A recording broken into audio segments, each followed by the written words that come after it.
Him. उस meet एंट को बचाना मॉर्वेना चाहती थी, लेकिन वो फौरन याद करती है अपनी माँ की बात को कि it would be cruelty to animals. ये एनिमल्स यानी कि जानवरों के बीच एक इंटरफेरेंस होगा, ये जानवरों के साथ एक अत्याचार होगा। एक क्रुएल्टी टू एनिमल्स मतलब ये जानवरों के साथ एक अत्याचार के ही समान होगा। यदि तुम जानवरों के बीच होने वाले एक्टिविटीज में दखल अंदाजी करती हो तो तुम क्रूरता पूर्वक व्यवहार कर रही हो जानवरों के साथ। जानवर जो करते हैं, जिसको मार के खाते हैं, अपने से नीचे वाले छोटे से मासूम जानवरों को कोई बड़ा जानवर अगर अपना शिकार बना लिया करता है तो ये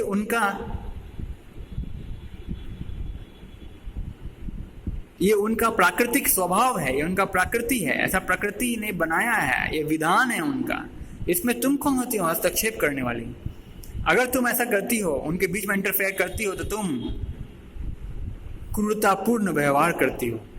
तुम क्रूरतापूर्वक उन जानवरों के साथ तुम क्रूर बनने का काम करती हो, बहुत ही अत्याचारी क्रूर बनने का काम करती हो। ठीक है, ये कह रही है कौन? मॉर्वेना की माँ ऐसा कहती है और उसे याद आता है, इसलिए आई आउट नॉट टू लेट। अब ये दोबारा से पहले सोचती है मॉर्वेना थॉट की मैं उसकी मदद करना चाहती हूँ। आई आउट टू सेव हिम, उस मीट एंट की वो मदद करना चाहती थी, मदद करना उसका कर्तव्य बनता है, ऐसा सोचती थी मॉर्वेना। लेकिन फिर आई आउट नॉट टू लेट, लेकिन मुझे अब नहीं करना चाहिए उसकी मदद, ऐसा कब सोचती है? जब उसे अपनी माँ की बात याद आती है कि उन जानवरों के मामले में हस्तक्षेप करना ठीक नहीं है। आप उन जानवरों के मामले में अगर आप इंटरफेयर करते हैं तो आप उनके साथ क्रुएल्टी शो करते हैं। Now but she no longer, लेकिन इसका मतलब ये भी नहीं है but she no longer wanted to put down her twig even if Max would let her. यद्यपि मैक्स अगर उसे कहे कि उस मीट एंट के टहनियों को पकड़ करके उसके मीट एंट की टहनी को पकड़ के सैंड स्लोप के बॉटम में रख डालो, यानी कि उस पिट बॉटम के पास जहां पर एंट लाइन छिपा रहता है वहां पर मीट एंट के टहनी को पकड़ करके जा करके रख आओ, ऐसा भी नहीं करने को तैयार थी, क्योंकि ये भी तो एक इंटरफेरेंस होगा। अरे भाई उन लोगों को छोड़ दो, मीट एंट को एंट लाइन और मीट एंट इन दोनों को छोड़ दिया जाए। ये लोग जैसे क्या करते हैं, जो करते हैं, इनको बस देखते रहो, आप इसमें इंटरफेयर मत करो। अगर आप इंटरफेयर करते हैं तो उनके नेचुरल बैलेंस को आप बिगाड़ने का काम करते हैं, उन एनिमल्स के नेचुरलिटी को बिगाड़ने का काम आप कर रहे हो। उसके बीच में आप हस्तक्षेप मत करो, ऐसा उसकी माँ सिखाती थी। किसकी? मॉर्वेना की माँ। लेकिन इसका मतलब ये भी नहीं था कि उसके मैक्स के कहने पर उसके ट्विक को पकड़ करके मीट एंट के ट्विक को यानी कि टहनी को पकड़ करके सीधा एंट लाइन के घर के पास छोड़ाएं, उसे सीधा मौत के मुंह में रखाएं। ये भी उसे करना पसंद नहीं था। किसे? मॉर्वेना को। But she no longer wanted to put down her twig. ठीक है, even if Max would let her. शर्म आनी चाहिए, शेम्ड इनरैप्चर्ड। अब देखिए इनरैप्चर्ड का मतलब होता है फिल्ड विद ग्रेट प्लेजर और डिलाइट, मतलब शर्म, अपने आप में शर्म भी महसूस कर रही थी। ठीक है, अपने आप पर शर्म आई भी थी कि उसकी मदद वो नहीं कर सकती है, उसे मरने से बचा नहीं सकती है। किसी जीव जंतु प्राणी को अगर उसकी मौत लिखी हुई है किसी एंट लाइन के हाथों तो उसे बचाने का काम मॉर्वेना नहीं कर सकती है। इस बात से काफ़ी अपने आप में शर्म फील कर रही थी। और इनरैप्चर्ड भी थी, मतलब फिल्ड विद ग्रेट प्लेजर और डिलाइट, मतलब शर्माने के साथ साथ काफ़ी प्लीजर यानी कि काफ़ी आनंदित भी और खुश भी थी। मतलब फील्ड विद ग्रेट प्लेजर और delight, field with great pleasure and और डिलाइट, बहुत ही डिलाइट भी थी, प्रसन्न भी थी और बहुत ही प्रसन्नता और खुश मिजाज भी थी। She clung to the tree root, वो अपने आप को क्लंग करती है, मतलब अपने आप को पेड़ के जड़ से अपने आप को सटाते हुए। With one hand and stare down, अपने एक हाथ से अपने आप को अपने बॉडी को पेड़ के जड़ से लगाते हुए नीचे की ओर टकटकी लगाते हुए देख रही थी।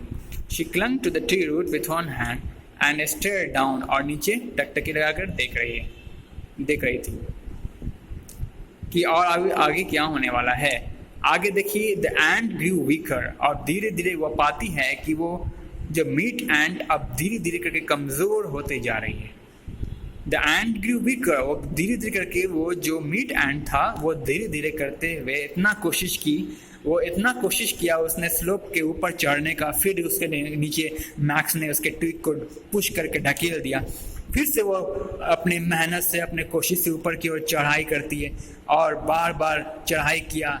मीट एंट बार बार कोशिश करता है अपने जान को बचाने के लिए, ऊपर की ओर चढ़ाई करने के लिए बार बार कोशिश मुशक्कत करते रहता है, लेकिन बार बार मैक्स क्या करता है, उसे नीचे की ओर ढकेल देता था। तो आखिरकार कभी तो वो थकेगा, वो मीट एंट कभी ना कभी थकेगा। The ant grew now, this time the ant grew weaker, अब वो मीट एंट कमज़ोर होते गया, धीरे धीरे कमज़ोर होते गया, ग्रू वीकर और स्लोअर, हिज स्ट्रगल्स मोर स्पैस्मोडिक, और उसका स्ट्रगल्स जो था, उसका संघर्ष नॉट रेगुलर कंटिन्यूस, और उसका हिज स्ट्रगल्स मोर स्पैस्मोडिक हो गया। मतलब जो स्ट्रगल पहले उसका कंटिन्यूस था, लगातार वो स्ट्रगल कर रहा था, वो मीट एंट अपनी शक्ति और साहस के बल पर, जैसे जैसे करके वो थकते चला गया, उसकी मूवमेंट स्लो होते गई, तो उसका जो स्ट्रगल पावर था वो भी धीरे धीरे करके क्या हो गया, घटते चला गया। मतलब कंटिन्यूटी खत्म हो गई, उसके स्ट्रगल्स में से निरंतरता खत्म चली गई। अब वो संघर्ष करना कम कर दिया, थक के चूर हो गया, धीरे धीरे करके वो थक कर चूर होता गया, वो स्लो होता गया, और उसका जो संघर्ष करने का पावर भी कमता गया। और इसी मौके का फायदा उठाते हुए एंट लायन उसे अपना भोजन बना लिया। एंट लायन कहता है, एंट लायन देख क्या पाया, एंट लायन ने शॉ हिज चांस नाउ, अब उसका समय आ गया है। तो उसी वक्त मौका का फायदा उठाते हुए एंट लायन अपने लेग को बाहर निकालता है। ही रिलीज द लेग, वो उसने अपने लेग को बाहर निकाला, एंड सीज द एंट, और बेचारे उस मीट एंट को कैप्चर कर लिया। चलिए अगले वीडियो में हम लोग आगे पढ़ेंगे।